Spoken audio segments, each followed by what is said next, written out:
Alright, so I just came back from Popular Bookshop to get some books for my students, and I thought this would be useful to you.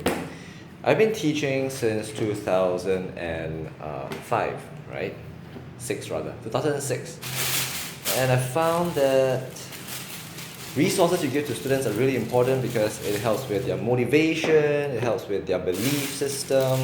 So getting the right resource is critical in helping them improve. I've found myself using a lot of EPH books. Let's talk about the difficulty levels. I'm going to start from, yeah, it's going to mess you up. I'm going to start from right to left. So over here, this one is great for the lower ability level students or students that are just starting to adopt a growth mindset in mathematics and have to get some successes quickly. So the reason why this is great is because they have 3 levels of difficulty, level 1, 2 and 3, and you can get them to just do level 1 first before getting them to do level 2. So let me just hold on to this page.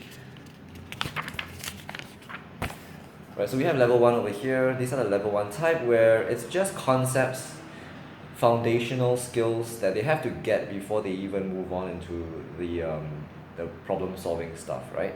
Level 2 is a little more layers on top of these concepts, and level 3 would be the higher order thinking problem solving types.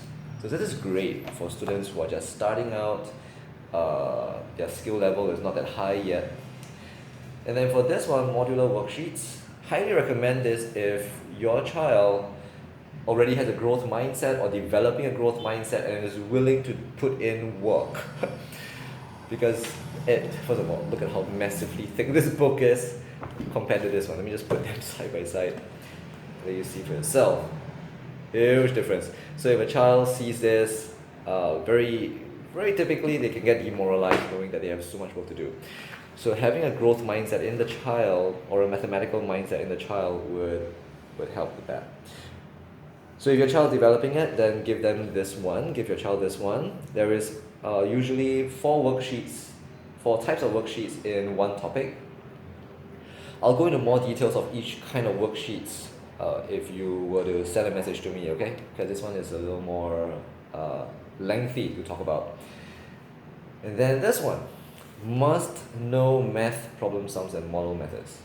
This is great for the high ability students where they've got their concepts covered, it's not going to be a problem, and oh, look who's here. Hey Patches! Daddy's making a video. Yeah, I call him Daddy. Wait, I call myself Daddy. I'm Cat Daddy. Sorry, back to the program. Yeah, this is great for students who already has the concepts and just ready for higher order thinking type questions only, because that is that little edge, right, that would help them improve and bring them to the next level of math mastery. So yeah, if you have any questions about them, go ahead and shoot me an email. No, not really.